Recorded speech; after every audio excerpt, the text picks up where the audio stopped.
Muita gente quer contribuir com o INSS, mas não sabe nem como, achando que é muito complicado. Não é, mas não é mesmo.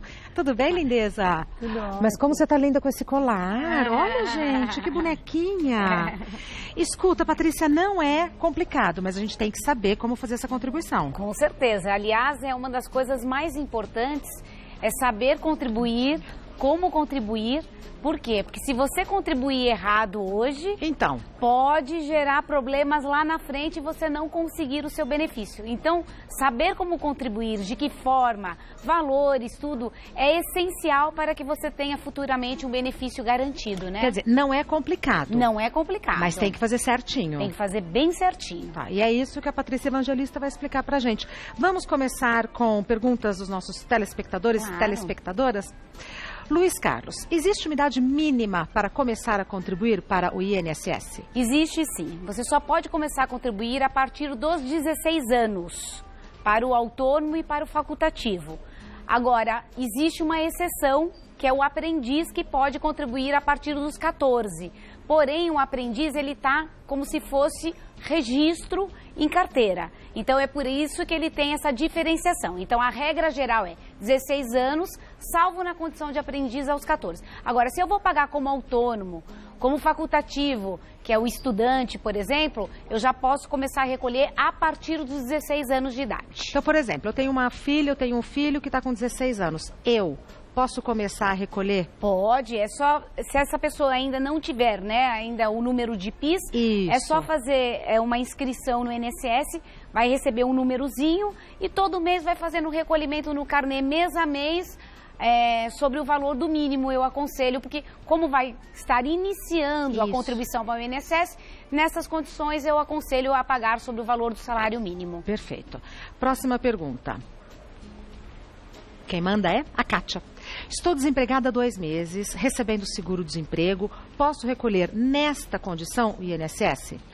Pode recolher, só que com um detalhe muito precioso. Tem que ser no código certo, no código 1406, que é o de facultativo, que o próprio nome diz, tem a faculdade e não a obrigação de contribuir. Porque se a pessoa está recebendo seguro-desemprego e pagar como autônomo, subentende-se que ela tem uma atividade declarada e que ela está recebendo por essa atividade. Então, ela não pode. Só pode recolher durante o período que está recebendo seguro-desemprego na qualidade de facultativo. O facultativo quem é? O desempregado, o estudante, o que está sem renda. Essa pessoa, nesse código, pode receber o seguro-desemprego e dar continuidade aos recolhimentos da Previdência Social normalmente. Então, o código 1406 é muito importante. Muito importante. 1406 e vai utilizar o próprio número do seu PIS. Não precisa nem fazer uma inscrição no INSS. Tá? Entendido. Mais uma pergunta. Ana Cláudia. Sou artesã há mais de 5 anos. Posso recolher todo este período em atraso junto à Previdência Social? Então, isso é uma pergunta bem problemática, eu diria. Por quê? A gente pode sim recolher em atraso perante a Previdência Social, desde que a gente comprove uma atividade. Então, se ela comprovou que durante 5 anos ela foi artesã, perfeito, ela pode recolher em atraso. O problema é que, para alguns benefícios, não são aceitos recolhimentos em atraso. Por exemplo, na aposentadoria por idade, a contribuição tem que ser em dia. Ou primeiro a primeira paga em dia e as demais você pode até pagar com juros e correção e serem em atraso. Mas a primeira tem que ser em dia. Então, neste caso, se for para contribuir os 5 anos atrasados de uma vez só para uma aposentadoria por idade, eu não aconselho. Eu só aconselharia se fosse para recolher para uma aposentadoria por tempo de contribuição. Faz a prova da atividade, reúne elementos que comprovam 5 anos de atividade como artesã e aí sim faz o recolhimento em atraso. Porque eu conheço muitas pessoas que pagaram valores expressivos em atraso e na hora de requerer o benefício, aquele período não foi considerado. Ai, que tristeza! Então, tome cuidado com as pessoas que intermediam esse tipo de serviço, muitos procuradores que não detêm conhecimento na área previdenciária, ou alguns despachantes, ou muitos contadores que não entendem exclusivamente da Previdência Social como funcionam as regras. Então, é bem preocupante você fazer o recolhimento de um grande valor sem ter a certeza que ele vai ser considerado. Porque no caso da Ana Cláudia, 5 anos vai dar uma contribuição considerável. Considerável, porque vai vir o valor da contribuição mais juros e correção monetária. Então, acaba sendo um valor bem expressivo, é por isso que a gente não pode jogar isso, né? No lixo. No lixo, porque é literalmente no lixo, né? Pecado. E aí depois para você talvez reverter isso na Receita Federal, que é na Receita Federal, para pedir a devolução desses valores, aí é difícil, porque aí eles podem alegar, não, você comprovou que exerceu uma atividade, não pagou na época, tinha obrigação. Então, quer dizer, fica muito complicado, então, o aconselhamento. Se for recolher em atraso, tome cuidado para ter a certeza que esses recolhimentos vão ser considerados. Ótimo. Próxima pergunta é do Vanderlei. Sou prestador de serviço sem vínculo empregatício e gostaria de saber se a responsabilidade do recolhimento de das minhas contribuições é da tomadora de serviços. Sim, perfeito. É da tomadora. Então, quer dizer, hoje, a pessoa que presta serviço, a obrigatoriedade do recolhimento não é mais dela. Então, passou a ser da tomadora de serviço, descontar do recibo da pessoa e repassar para a Previdência Social. Isso é bem interessante. Por quê? Porque se essa pessoa prestou serviço e não foi feito o repasse, isso é crime, né? É apropriação indébita. A empresa descontou do recibo da pessoa e não repassou. É a mesma coisa que o empregado. Então, é por isso que é importante toda pessoa que presta serviço guardar toda a documentação, guardar os recibos que constam o desconto do INSS, para que lá na frente, se não tiver constando no sistema os recolhimentos, a pessoa tenha a prova de que prestou atividade. Então, tem que guardar por uma vida. Eu dou sempre um conselho que eu acho muito importante, Regina, para todas as pessoas que estão nos assistindo. A gente só desfaz desse tipo de documento depois quando morre. Então, assim, a gente deixa para jogar fora carteira de trabalho, comprovação de vínculo, os familiares deixam para jogar depois que houver o falecimento. Enquanto você estiver vivo, guardar documentos que comprovam vínculos, contribuições, documentos de INSS, documentos de empresas que você trabalhou, importantíssimo, porque é uma vida toda que você tem ali. Mas no caso do Vanderlei, como ele pode ter a certeza de que o que foi descontado dele foi repassado ao INSS? Então, ele pode ir até o meu INSS, né, no site da Previdência Social, cadastrar uma senha e verificar se os recolhimentos estão sendo feitos. Ou ele pode ir pessoalmente a uma das agências da Previdência Social, levantar o seu CNIS, que é o Cadastro Nacional de Informações Sociais, que vão estar todos os recolhimentos que ele fez na vida para o INSS e verificar lá se estão constando os recolhimentos. Se não tiver, ele pode pegar aquele documento, ir até o departamento pessoal da empresa que ele presta serviço, da tomadora de serviço, e falar, olha, não estão constando meus recolhimentos, o que está acontecendo? Né? E indicar que já descobriu que está tendo essa falha. Ótimo. Mais uma pergunta da Vera Lúcia. Sou registrada como CLT, mas não contribuo com o teto. Posso pagar a diferença como autônoma para ter direito a uma aposentadoria futura mais benéfica? Olha que interessante a pergunta. Pode. Poder pode. Só que qual é o grande problema do INSS? Aqui são consideradas duas atividades. Ela é empregada e ela quer contribuir como autônoma, na condição de contribuinte individual.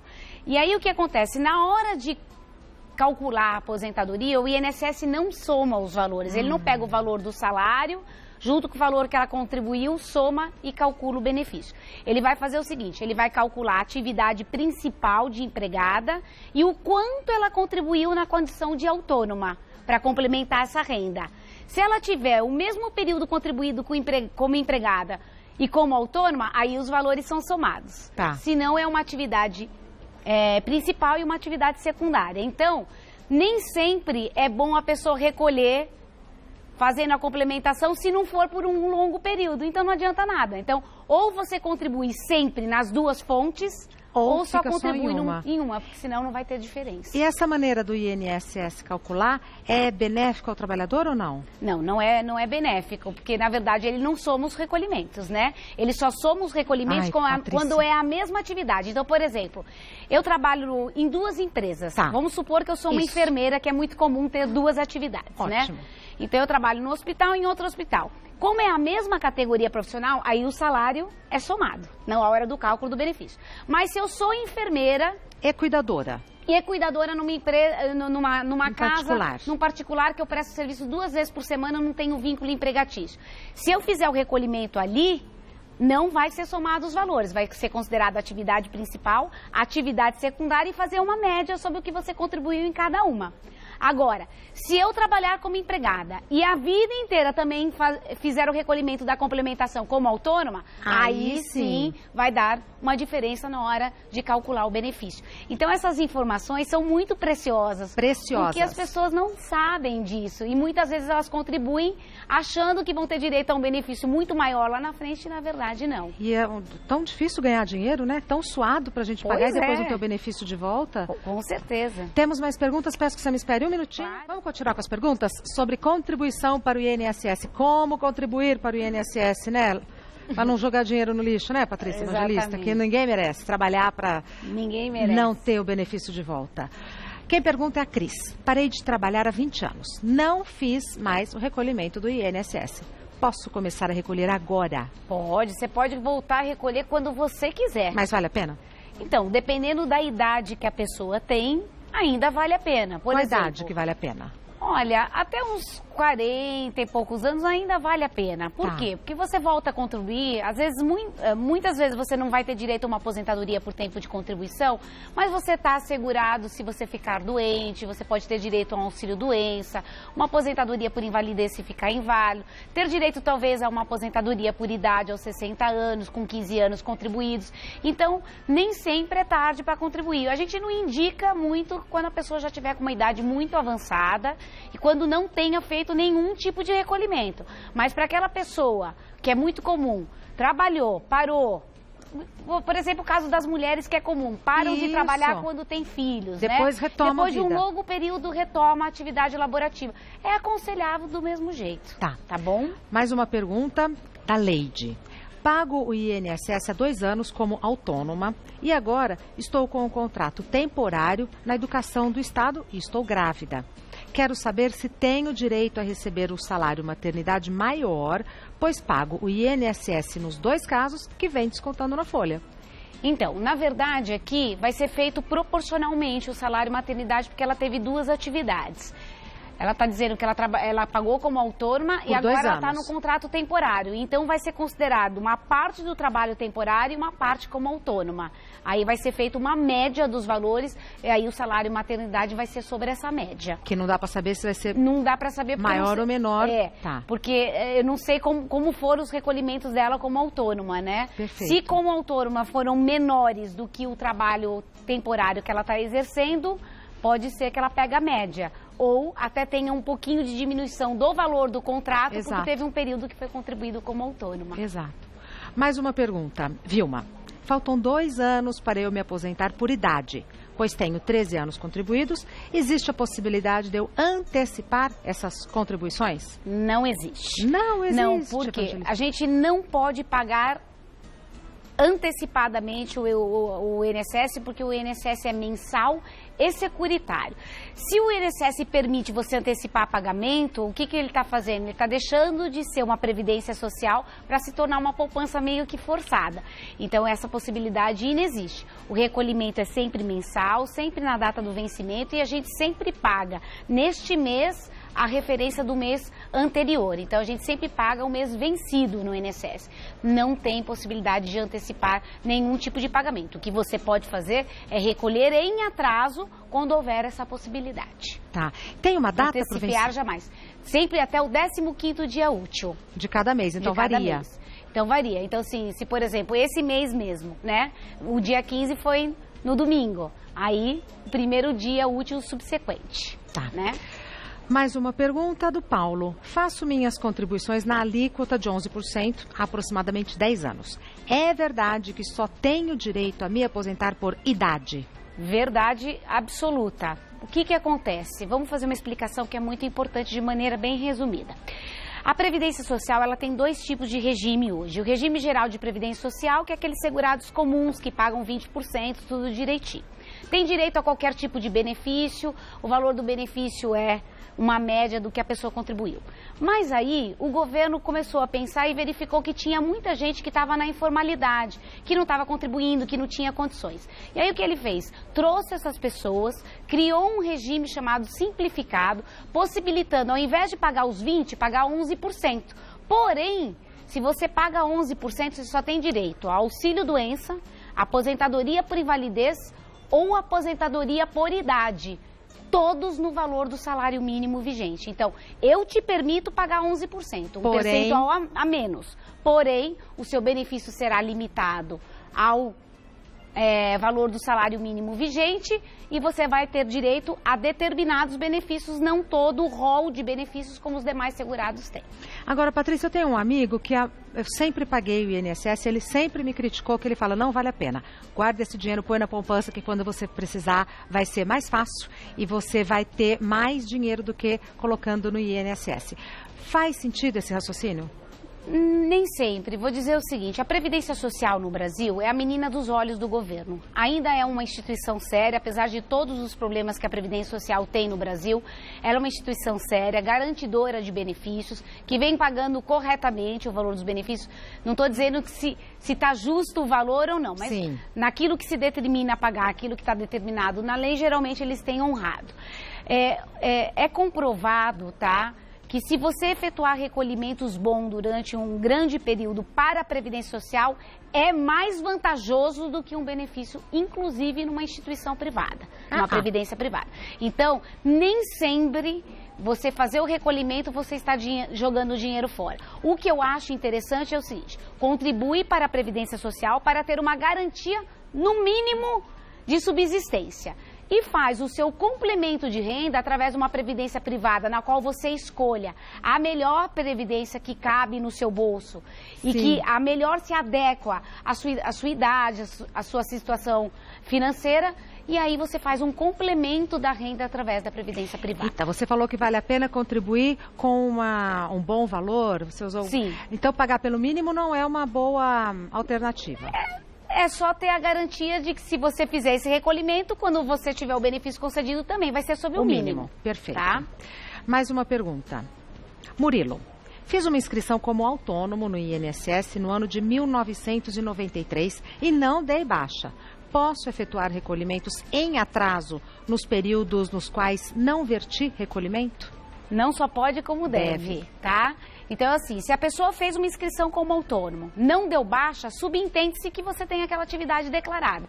Qualquer período que, entre um vínculo e outro, que ficou uma brechinha, ele pode pagar os meses em atraso. Tá. Entendeu? Então, vamos supor, ele fez a inscrição em 93, pagou até 95. Aí, em 95, arranjou um emprego, ficou até 2000. De 2000 até 2002, não verteu contribuição. Ele pode pagar esses 2 anos em atraso. Aí, em 2002, ele teve um emprego, ficou até 2010. Aí ficou mais 6 meses desempregado. Pode fazer o recolhimento. Então, tendo uma inscrição como autônomo no INSS, sem ter dado baixa, você pode efetuar recolhimento em atraso tranquilamente. E vale a pena? Vale a pena, com certeza. Mais uma. Karina, sou estagiária, olha que bonitinha. Sou estagiária e gostaria de saber se posso e como faço para contribuir com o INSS. O estagiário não é considerado empregado, tá? Então, não tem o direito de recolher... Estagiário sofre, né, Patrícia Evangelista? Estagiário em todos os sentidos. Nossa Senhora. É considerado estagiário como um estudante ainda, né? Por mais que seja de um nível superior. Então, ele pode recolher como facultativo no código 1406, tá? Então, a Karina vai lá, facultativo 1406. 1406 e fazer o recolhimento até a hora que ela conseguir o primeiro emprego. Que vai ser logo, se Deus quiser. E é automático. Tá. Aí na hora que for efetivada, aí já não precisa mais manter esses recolhimentos. Então pode ser na qualidade facultativa ou muitas vezes até na qualidade autônoma. Isso que eu ia falar. Então, se a Karina, depois de estagiária, decidir seguir a carreira como autônoma, ela começa a recolher como autônoma. Como autônoma. Ela vai só mudar o código de recolhimento e seguir nos recolhimentos normalmente. Tá. Mais uma. Respondeu bastante, né? Ricardo, exerci atividade de autônomo e recolhia em tal condição para a Previdência Social. Porém, atualmente, não estou mais exercendo tal atividade. Posso mudar o código de recolhimento?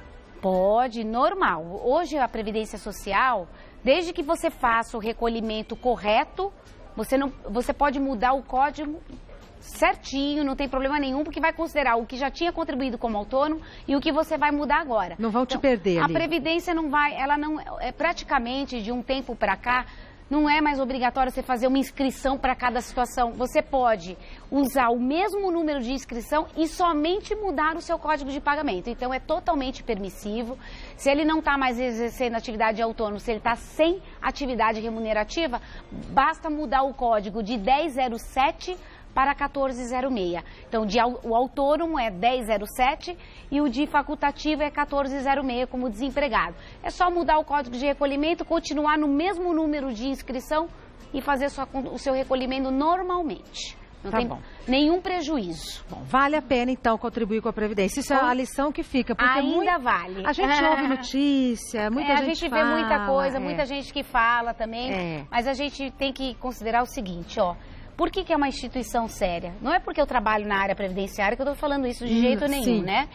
Porque, assim, hoje, o PIB do nosso país, ou seja, o Produto Interno Bruto, grande parte do dinheiro que entra no Brasil vem dos aposentados e pensionistas. Tamanha a importância dessas pessoas dentro do país, no sentido de que eles têm crédito, eles podem fazer empréstimo consignado, podem fazer compra de imóveis. Por quê? Porque eles sabem que aquele valor é certeiro, que todo mês está na conta. Por isso é uma instituição ainda séria, apesar de todos os problemas existentes. Patrícia Evangelista e Patrícia Lages, elas são tão pequenininhas, mas elas sabem tanto. A hora que vocês falam, parece que vocês aumentam de tamanho, sabia? Ai, tomaram, né? Porque com esse 1,52 m, só aumentando um pouco de tamanho. É muito conhecimento, ela vai ficando grandona, né? Impressionante. Patrícia Evangelista é advogada e especialista em Previdência. O e-mail dela é sosprevidenciario@uol.com.br. sosprevidenciario@uol.com.br. Uma bonequinha, Patrícia. Obrigada, Boneca viu? É você. Manda um beijo pro Muito Jardel. Obrigada. Mando sim, tá? Até a próxima. Forte abraço. Obrigada. Até a próxima.